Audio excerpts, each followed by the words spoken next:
A bodybuilder mistook an aphrodisiac for pre-workout supplement. This is what happened to his brain. JC is a 37-year-old man presenting to the emergency room. Why does he have an aphrodisiac on hand? What the f is going on? Unconscious. Paramedics tell the admitting nurse that they saw him have multiple seizures in the ambulance. JC was a bodybuilder who was getting ready for a show. Being a veteran of the space, he had a good idea of what does and doesn't work for him during prep. Being 37, he noticed over the last couple of years that his body started putting on fat in places that he never thought about before. First time? Every time he needed to get prepped for a show, the fat put onto these places would just seem harder to get rid of. This isn't something that's out of the ordinary when someone ages, but JC... Yeah, that is what happens when you... God, it just gets so much harder to get rid of that fat. He was a competitor. He needed to be in the best possible shape, so this fat needed to go. JC read online about a supplement called yohimbine. Others at his gym had talked about it, including his coach. This is a natural product derived from tree bark that used to be FDA approved for erectile dysfunction. What do you mean used to be? Come again? The rescinding of that approval doesn't stop people today from using it for such, but not only that, these online articles kept mentioning that yohimbine can act... So what you're telling me is I need to walk up and start eating the bark off of fucking trees. Exactly in the places where all his stubborn fat accumulation was happening. He concluded, yohimbine... This is like Kopi Luwak for coffee. Yohimbine would not only be a great addition to his daily supplement stack, but also to his product lineup. JC ran a small supplement business. Recently, a tax credit was put into... What the fuck is this? Amino acids.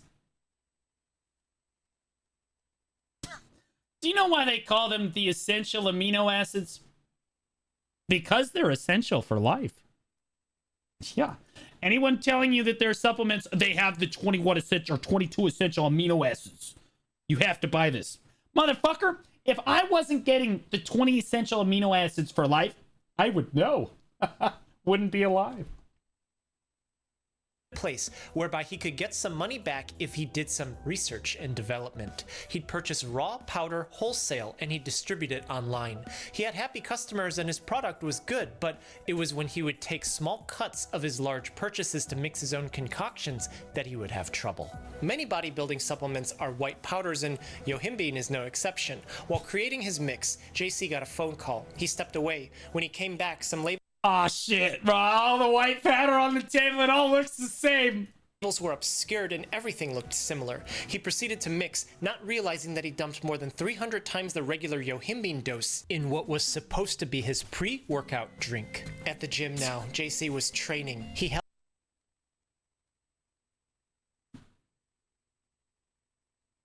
He wanted to work out a different muscle today. All right. He could have broken an antler off of an elk with that dick. He's packing. Who doesn't walk around at the gym having it hang out? Held off on his pre so it became a peri-workout drink. As he puts the bottle lid to his mouth, he one-shots the mix. Immediately after Downed the whole fucking thing. ingesting this massive yohimbine dose, Dude's just walking around all bricked up the whole time. JC didn't really feel anything wrong. He kept going on with his sets, but within minutes, he started noticing that he was shaking. He tried to stop, but he couldn't. His heart started racing, and he felt a sense of doom shrouding over him. That's what An aphrodisiacs do, uncomfortable yeah. sensation started permeating If you have through too his much. jaw as he started feeling like he couldn't breathe. As he tried to continue on with his sets, he could feel his heart beating like it was inside his skull, and his eyes were getting pumped out of his head. In Blood pressure's really high. the bathroom, JC's vision was blurred. A sensation rippled through his cheeks and liquid flooded under his tongue as he emptied his stomach into the toilet in a way like never before. But it wasn't over. JC started shaking violently, losing consciousness. The gym manager hears the commotion, goes into the bathroom, and she finds him on the floor. She calls for... This is not a picture of him on the floor. Because if it was, something else would be here. I just want to say that the picture is missing a very critical detail. For 911, and he's brought to the emergency room where we are now. She would assume that other things were going on. At examination, the medical team notes that JC's heart rate and blood pressure were slightly elevated, and his seizures kept recurring. Surely you have some awesome stories for when you worked in the ER for these kinds of situations? Yeah, you bet your sweet bippies I do. Yeah, that's why I like this channel. It's because it's actually relatable. He doesn't regain consciousness in between each convulsion.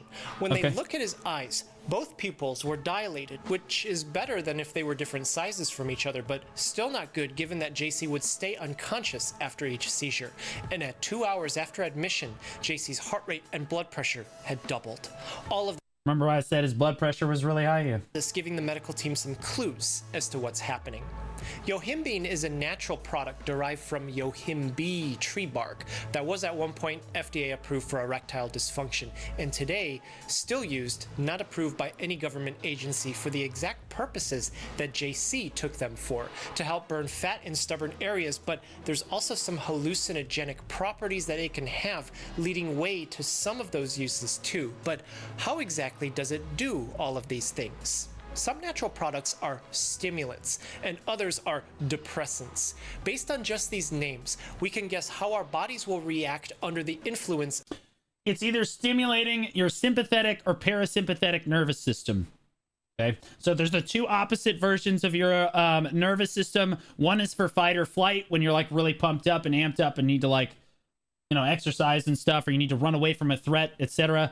And the other one is used for rest and digest. You've probably heard about these in schools. Okay, depressants amplify rest and digest. Stimulants amplify the other. Of either stimulants causing fight or flight reaction, and there it is. depressants inducing rest and digest. Clearly, if JC's heart rate, blood pressure, body temperature are high, and they're getting higher, his pupils are dilated so as to let in more light, like he's running away from a wild animal that wants to eat him. Correct. And his brain is setting off massive amounts of your brain's going absolutely ballistic. Yeah. discharge to the point where he shakes in convulsions. Blood pressure increases, rest and digest stops, but like your digestion essentially comes to a grinding halt. Then we can say that yohimbine is probably a stimulant. Put together, Correct. Everything that he's experiencing is sympathomimetic toxidrome. Sympatho referring to the sympathetic nervous system. Sympathetic nervous system, stimulants, fight or flight. Parasympathetic nervous system is rest and digest. The one that's responsible for fight or flight response. Toxidrome being a word formed from syndrome, a grouping of symptoms happening together. Toxi from toxin, an exogenous substance that somehow made its way into the body. And I'm not familiar with toxidrome. I don't really hear, you don't really hear that in medicine very often. That's different. mimetic, meaning that the toxin is inducing a problem mirroring the effect that would be caused by a massive non-stop adrenaline release. But how is it doing that? This brings us to the idea of Oh my fucking god, this dude is about to fucking talk about acetylcholine. Transmission. Signals from the brain are sent to all parts of the body through the nerve. Yeah, this is a synaptic cleft. Signals can be to turn things on or off. Knowing that there exists a part of the nervous system that signals for fight or flight, and another part that signals for rest and digest. But for example, the heart reacts differently to signals from each one, then we could guess that the transmitter for fight or flight could be different from the one for rest and digest. And we know that this is what's happening because the neurotransmitter responsible for fight or flight is something called noradrenaline, related to adrenaline, all involved in sympathetic nervous system response. Very close. The thing about fight or flight versus rest and digest signals is that in the body, either signal can be promoted or they can be blocked, because signals can be to turn things on or off. The words used to describe this are agonist as the promoter and antagonist as the blocker. And we did not make this easy in biology.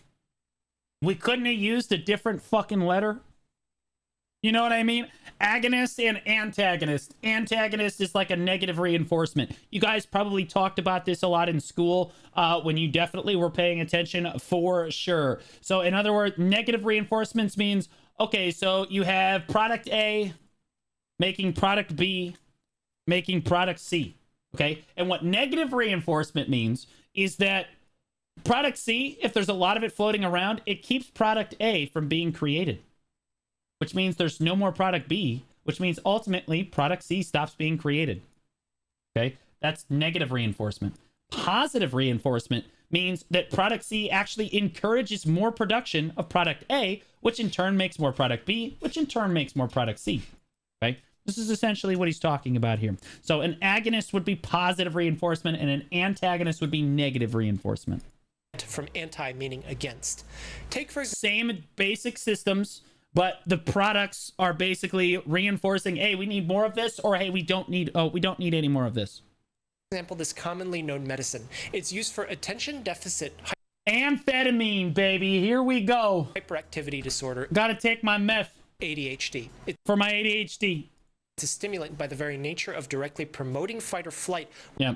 All ADHD medication is just stimulants. Adderall, Concerta, Vyvanse, it's all just stimulants. Okay, it's all meant to stimulate this sympathetic nervous system that he talked When about. excessive amounts are taken. Interestingly, its chemical structure shape is similar to that of noradrenaline. In this case, we can say that this medicine is an agonist, but knowing that JC is having a massive outflow of sympathetic response, what does all of this make of yohimbine? We've already established that there's one part of the nervous system that signals for fight or flight, and another that signals rest and digest. There are specific nerve fibers that are sympathetic for fight or flight, and there are nerve fibers that are parasympathetic for rest and digest. Inside these fibers are structures that receive neurotransmitters specific to the type to Yeah, this is a synapse. This is how your neurons communicate with each other. They're not all perfectly connected. Instead, they communicate with each other by releasing different things across this little cleft here. And they kind of flow across. And when they get to the other side, they react with things over here. And they cause a response, which then pushes the nerve impulse further down. propagate This all happens very quickly. signal.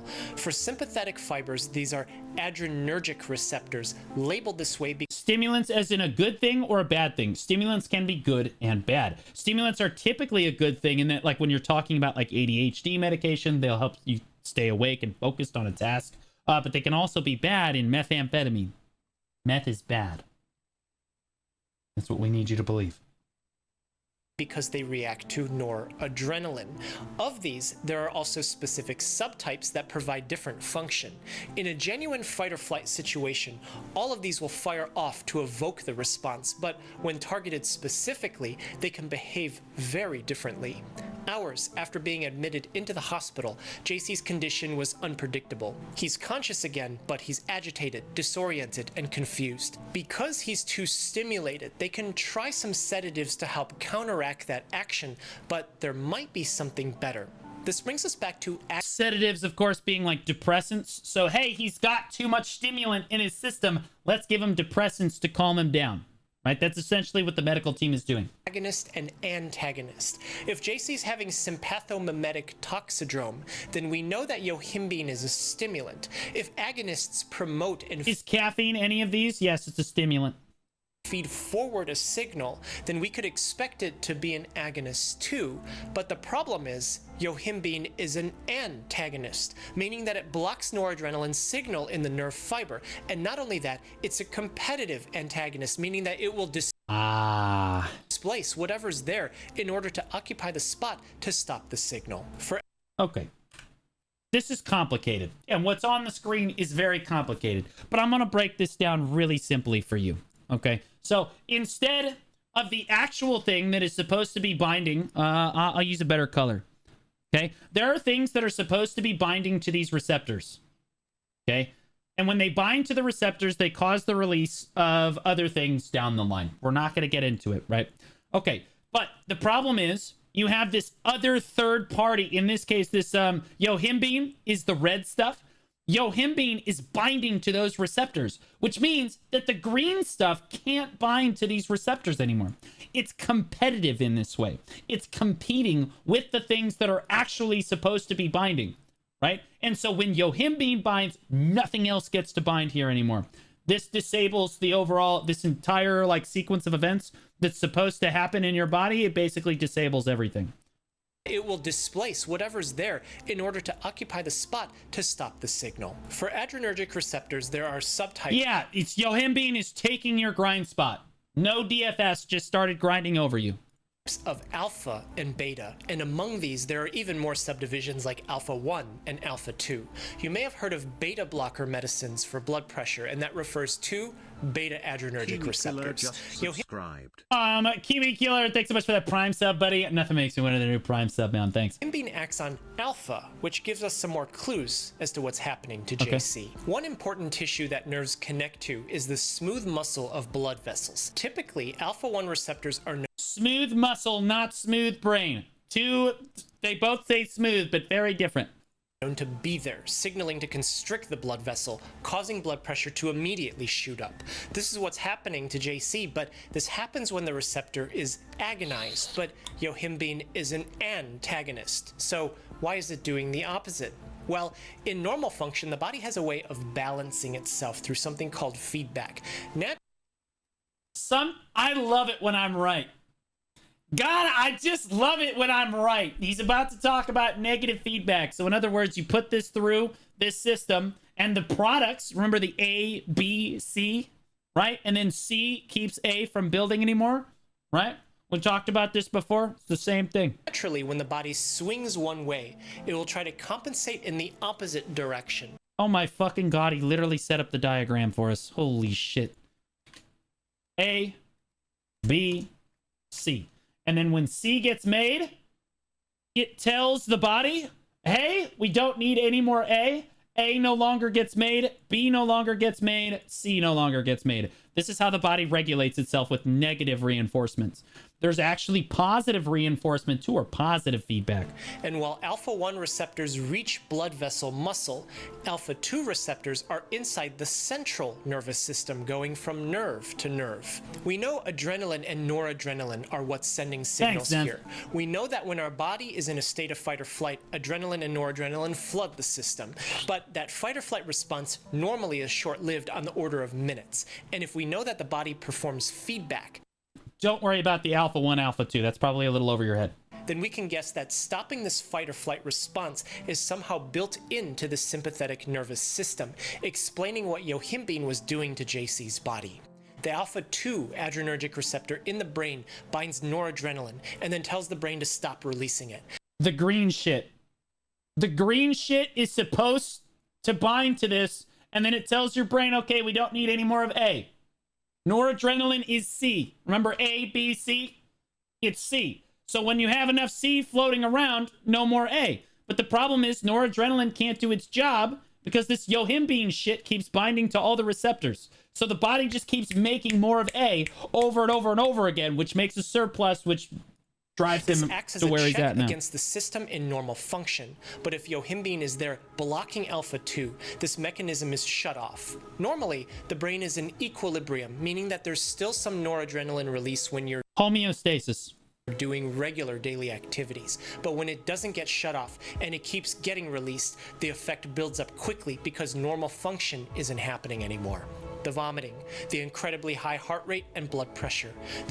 All of these symptoms are a result of your body trying to maintain homeostasis. All homeostasis is just a set of your internal conditions that keep you alive, right? Your breathing rate, your heart rate, your blood pressure, basically all of that.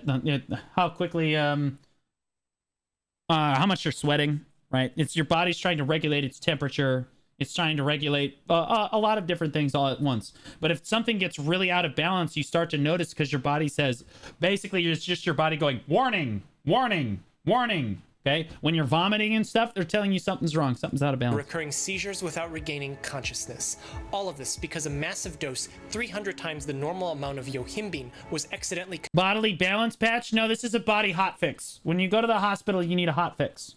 ...consumed by JC in just a couple of sips. But this isn't his only problem. In the setting of massive overdose, comparing to regular function to describe what's happening isn't accurate.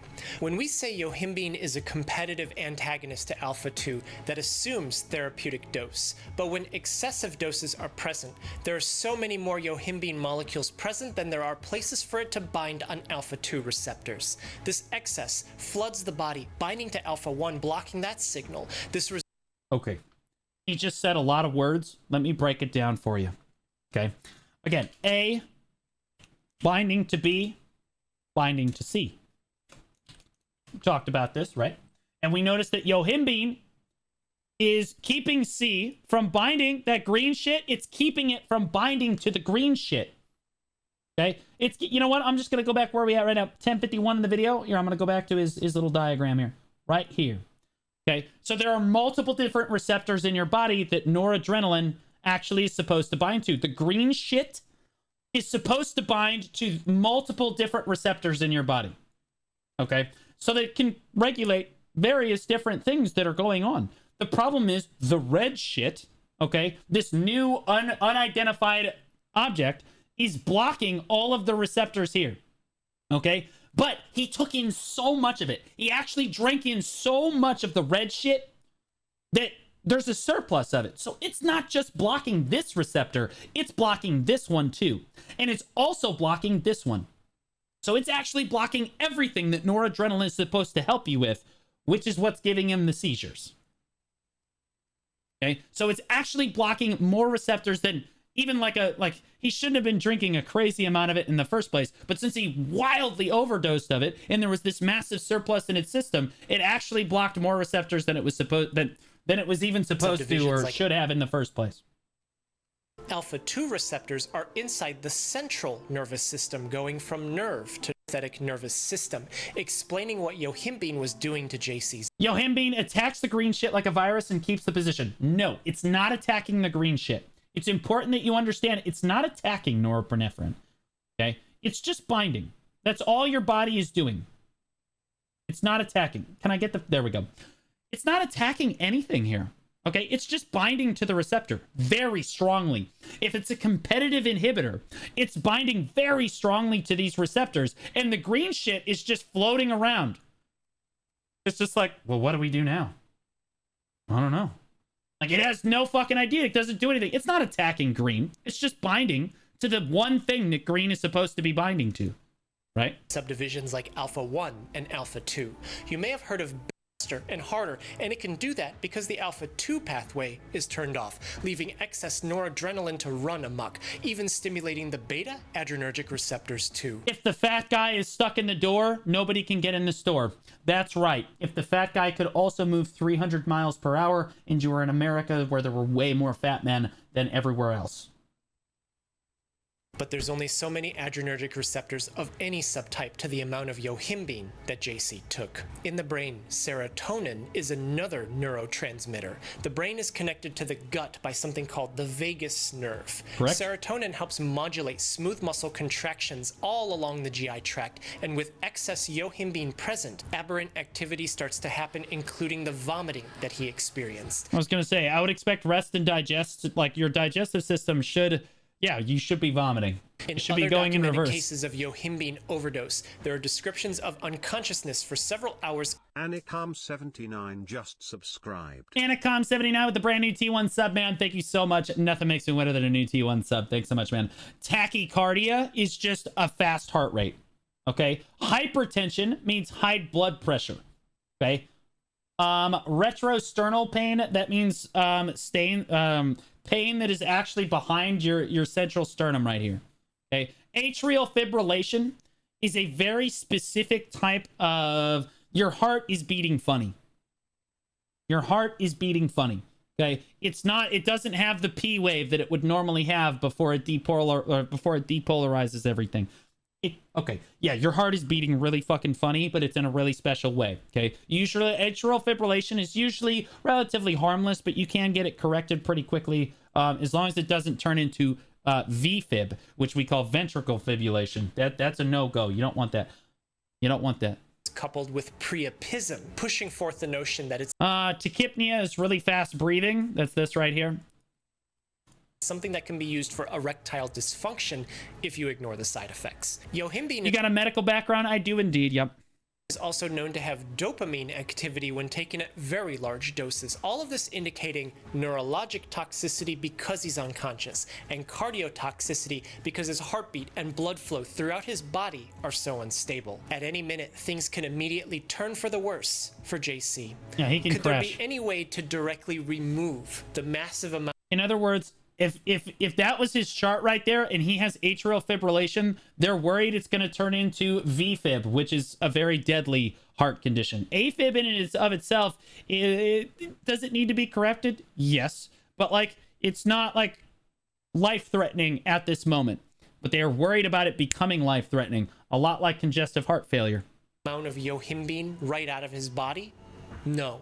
But knowing how it works enables us to give medicines that directly counteract its effect. If yohimbine is an alpha-2 adrenergic antagonist, then the answer would be to give him an alpha-2 agonist. But what would that look like? Recently, there's been reports on the United States East Coast, specifically Boston and especially Philadelphia, Thanks, Lestiver, and thanks, buddy. that horse tranquilizer has entered into the illicit supply. It's called xylazine. It's mixed in usually This motherfucker's gonna get a horse with tranquilizer? fentanyl, and the way that it functions is that it agonizes alpha-2 adrenergic receptors. No shit. No shit. Okay, so what he's trying to explain... Here's the red shit in the fucking... All right, so we have all the red shit, right? He's binding too competitively, and the green shit can't get in, right? Well, they're saying that this horse tranquilizer can actually outcompete the red shit and allow the green shit to bind again. Fiber. That's And not fucking only crazy. that, it's a competitive antagonist, meaning the tranquilizer has antagonizes alpha-2 adrenergic receptors, pushing the feedback mechanism forward, heavily blocking any semblance of fight or flight response from happening. Not only Lestiverin, which one more benefit to you, subbing monthly or 6 months of the sub at once? Both will benefit me equally, but like the 6 month sub means that you won't forget, so technically that one, but like I appreciate both. only in horses, but in humans too, resulting in tranquilization. Interestingly, the US Food and Drug Administration has approved an antidote for xylazine accidents in horses known as yohimbine. The news reports in the video Okay, it's veterinary use only. Fuck it, hit him with it. videos that you may have seen about horse Fuck it. tranquilizer might have included images of skin lesions that appear on the users. It's basically an open wound that can fester and rot flesh and expose Hey, what did it bone, say? muscle, Wait, what did it say? I can't show the actual wounds here. Please exercise discretion should you decide to search for them. Yeah, no, those are graphic. It's basically an open wound that can fester and rot flesh and expose bone, muscle, Ew, necrotizing fasciitis. I love saying that. It's basically flesh-eating bacteria. Zombies. and soft tissue underneath. Do you remember that there's alpha adrenergic receptors on blood vessel smooth muscle? Well, if xylazine agonizes alpha and alpha causes vasoconstriction, then it's possible that these lesions are coming That from means- xylazine constricting the blood vessels so hard that they starve of oxygen. Okay, remember agonizing means the positive feedback that we talked about before. So when he says the word agonizing, you should think that, okay, there's more of the product, right? So if it's agonizing adrenic receptors, and adrenic receptors code for smooth Crazy muscle Swerve retraction. just subscribed. I know this sounds fucking crazy, but if the green shit binds to alpha 2, you get more smooth muscle contraction. Okay, if you have more smooth muscle contraction, your blood vessels constrict more. Okay, and since it's an agonist, it means there's going to be more shit. Right? Agonist means positive reinforcement. There's going to be more blood vessel constriction. Right? Are coming from xylazine constricting the blood vessels so hard that they starve of Thanks, Crazy Sword, for the 3 months. Welcome back, man. oxygen and die. This would make the most sense if they appear at the site of injection, but reports say that they can appear in other places on the skin too. However, at the moment, this is speculation in humans because the reality is we still don't know much about how xylazine specifically is exerting its effect. However, Fuck it, just shoot him up with it. It's fine. there is some new information out that could contribute to the conversation. Receptor systems can often engage in crosstalk, modulating each other's activities. And one system that could interact with adrenergic receptors Crosstalk is essentially, I guess in this context, he's saying that okay, well, there's like one pathway, right? This pathway here, and then there's this pathway here. Well, the products from this pathway are affecting the reactants of this pathway and vice versa. It's crosstalk. They're talking to each other. Are opioid receptors. It's unclear if the mixing of xylazine into fentanyl is purposeful specifically because of this particular detail. In some cases, there are reports of people specifically Hey, look, it's Canada again. looking for just xylazine now. But mechanistically, the antidote for opioids doesn't work for just xylazine, at least not in the way that it does for other opioids, because Look, they legalized all drugs. What do you want? It looks the same as the other video. just like adrenergic receptors, opioid receptors also have subtypes, and this Narcan. Narcan, I'm fairly certain, is the drug that you use.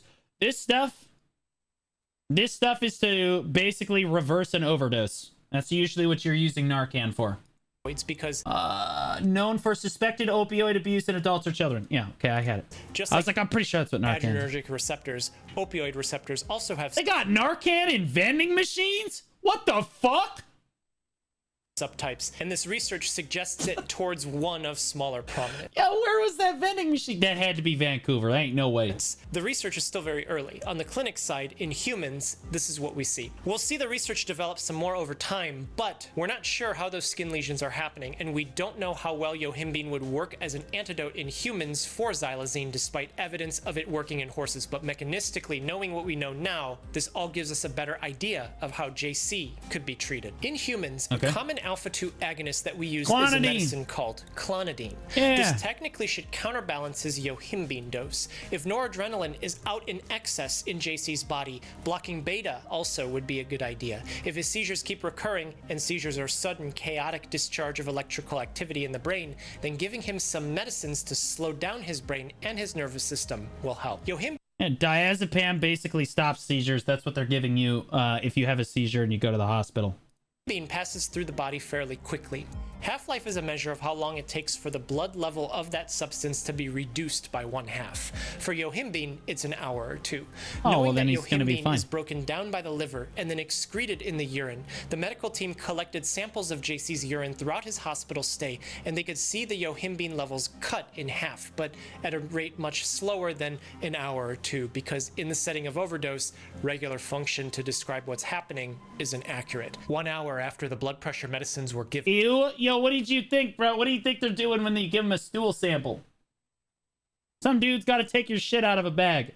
and JC's heart rate normalized. He was able to regain consciousness, but he might not be out of the woods just yet. The medical team needs to do some tests to make sure that everything is normal, and while they were doing those tests, they knew cognitively he was all there, because he started talking about ways he could improve his supplement business, and one tool that he thought. Over the following 24 hours, the medical team were able to confirm that JC's blood tests, physical, and neurologic exam were normal as he was discharged from the intensive care unit, and he was able to make a full recovery. Thanks so much for watching. Take care of your. Moral of story, don't mix white powders if you don't know exactly what they are. Life lesson. Also, natural selection.